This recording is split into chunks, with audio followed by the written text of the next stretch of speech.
Doctora Ana Suárez, tiene una llamada urgente en la línea 2. Levanté la vista de mis notas sobre el último paciente del día. Como psiquiatra jefe del Hospital Central, las llamadas urgentes eran comunes, pero algo en la voz de mi secretaria me inquietó. Ana. La voz de mi hermano Miguel sonaba tensa. Es la tía Beatriz. Está muerta. El bolígrafo se me cayó de las manos. La tía Beatriz, la hermana excéntrica de mi madre, la única que me apoyó cuando decidí estudiar psiquiatría en lugar de dedicarme al negocio familiar. ¿Cómo? Un infarto, aparentemente. El funeral es mañana. Mamá insiste en que vengas.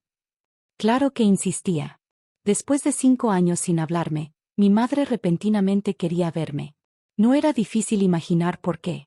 La mansión familiar estaba exactamente como la recordaba, imponente, fría, llena de secretos.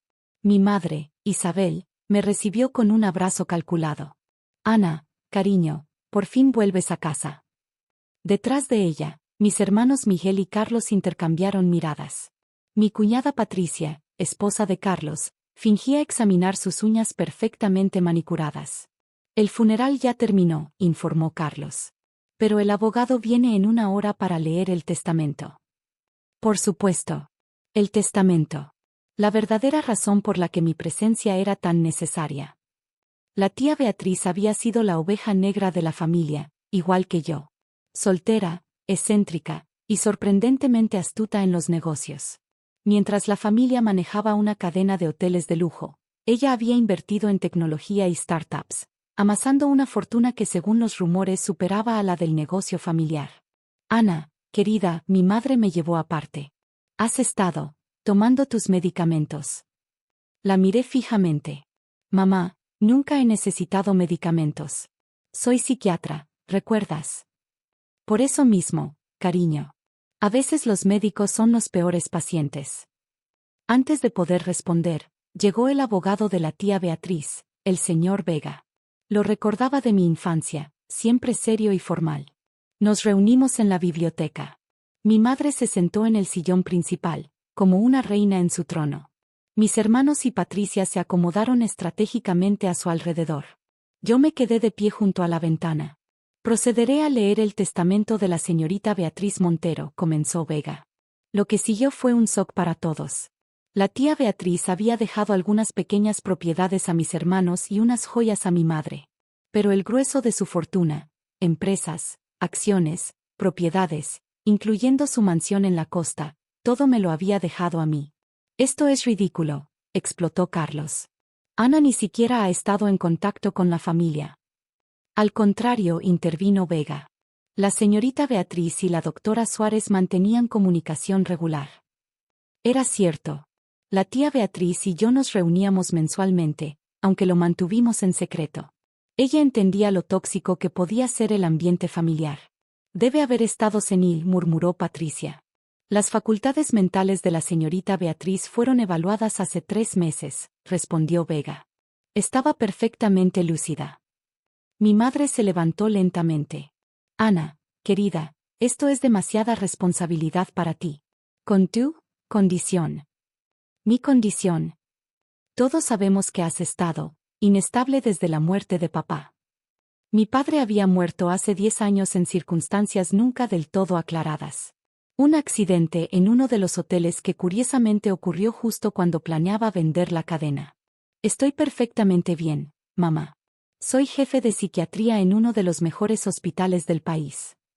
Eso es parte del delirio, intervino Miguel, mirando a Vega. Se ha estado automedicando durante años. El abogado carraspeó incómodo. La señorita Beatriz anticipó que esto podría suceder.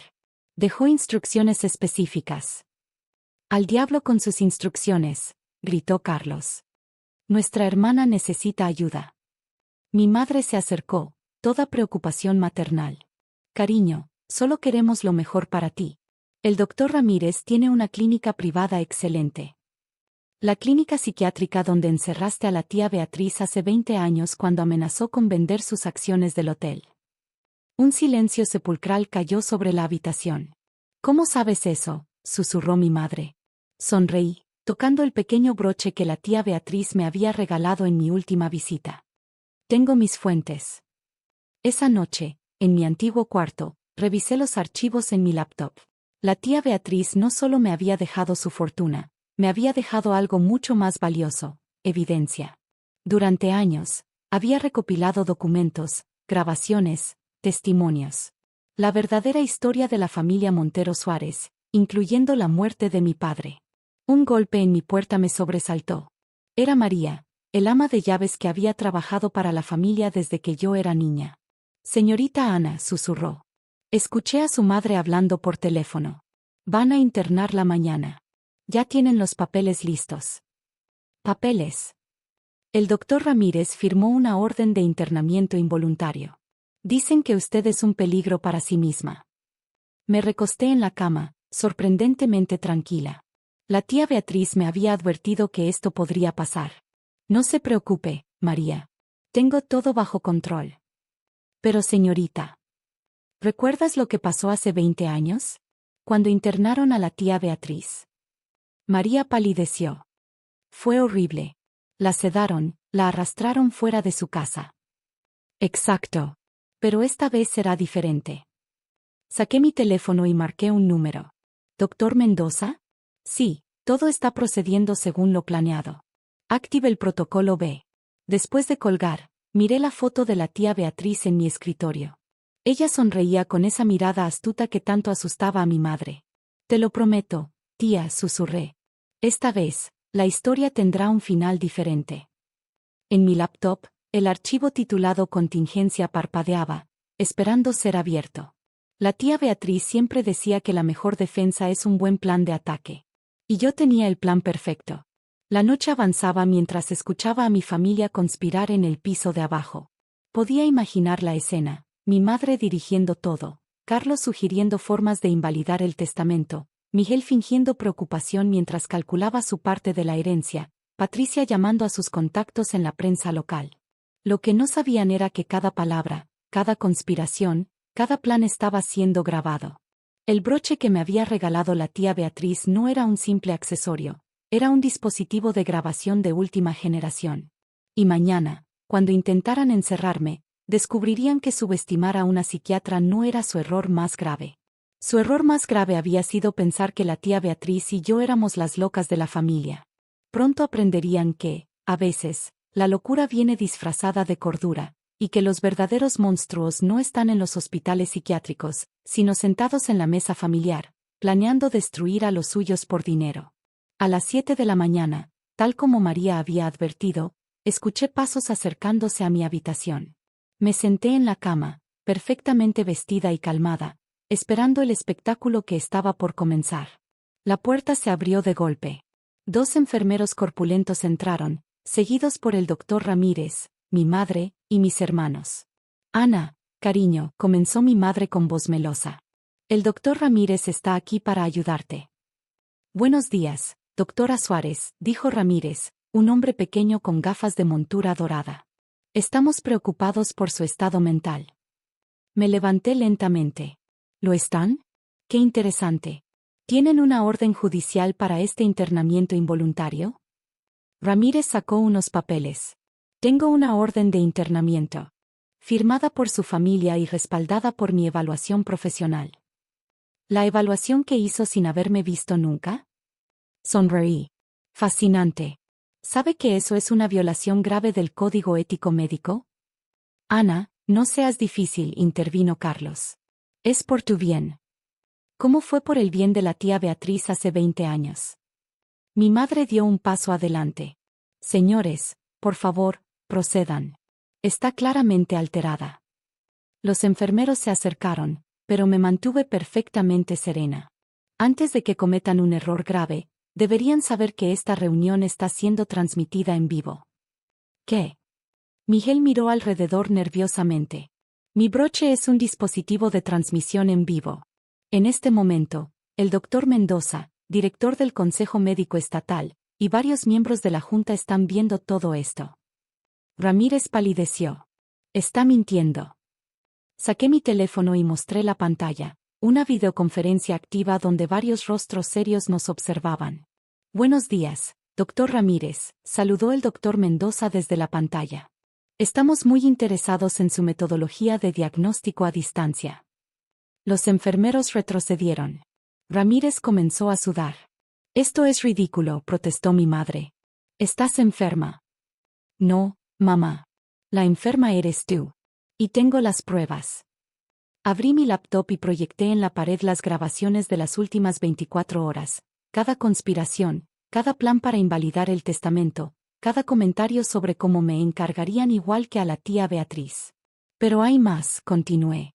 La tía Beatriz no solo me dejó su fortuna. Me dejó la verdad sobre papá. El rostro de mi madre perdió todo color. Proyecté una serie de documentos, transferencias bancarias, correos electrónicos, fotos de vigilancia. Papá descubrió que estabas desviando fondos de los hoteles. Cuando amenazó con denunciarte, organizaste su accidente. Mentira, gritó mi madre. Las cámaras de seguridad del hotel nunca fallaron esa noche, mamá.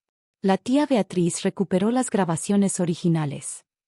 En la pared se proyectó el video, mi madre reuniéndose con dos hombres en el estacionamiento del hotel, horas antes de la muerte de mi padre.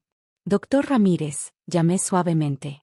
¿Sabía que mi madre le pagó para mantener a la tía Beatriz sedada durante su internamiento hace 20 años? Tengo los recibos. Ramírez se derrumbó en una silla, derrotado.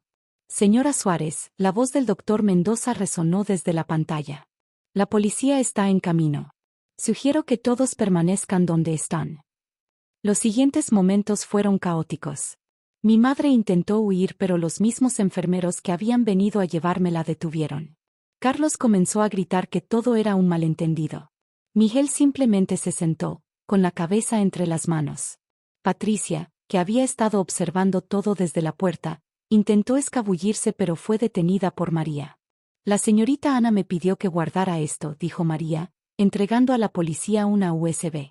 Son las grabaciones de la señora Patricia planeando el robo de las joyas de la señorita Beatriz durante el velorio. Cuando la policía se llevó a mi madre y a Ramírez, me quedé sola en la biblioteca con mis hermanos. ¿Por qué, Ana?, preguntó Miguel. Somos familia. La familia no intenta destruirse mutuamente por dinero, respondí. La tía Beatriz era la única que lo entendía. Los días siguientes fueron una tormenta mediática. La respetada familia Montero Suárez cayó en desgracia. Mi madre y Ramírez fueron acusados de múltiples delitos, incluyendo el asesinato de mi padre. Patricia enfrentó cargos por robo. Convertí la mansión familiar en un centro de investigación psiquiátrica, especializado en ayudar a víctimas de abuso familiar. La fortuna de la tía Beatriz se destinó a becas para estudiantes de medicina. Un mes después, mientras limpiaba el antiguo estudio de la tía Beatriz, encontré una carta. Querida Ana, si estás leyendo esto, significa que nuestro plan funcionó. Siempre supe que eras diferente, no estabas rota como ellos decían, eras más fuerte.